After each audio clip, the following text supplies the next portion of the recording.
Алға ұмтылчек алға, алда қойған мақсатқа, қолсыз еш таямасы.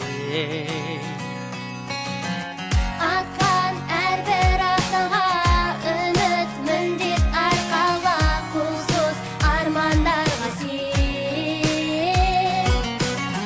Болашақ жарқын болса, бірлікпен орта толса, жетелейтін бізді тек алға. Мен Бақтығали Олжан Толыбеков атындағы 3-ші мектеп-лицейдің 3-ші А сынып оқушысымын. Бүгін мен сіздерге карантин кезінде уақытымды қалай пайдаланғанымды айтамын.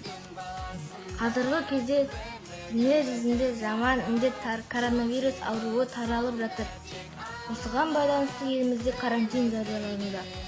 Карантин кезінде ауруды жұқтырмас үшін көшеге шықпай, тазалықты сақтауымыз керек.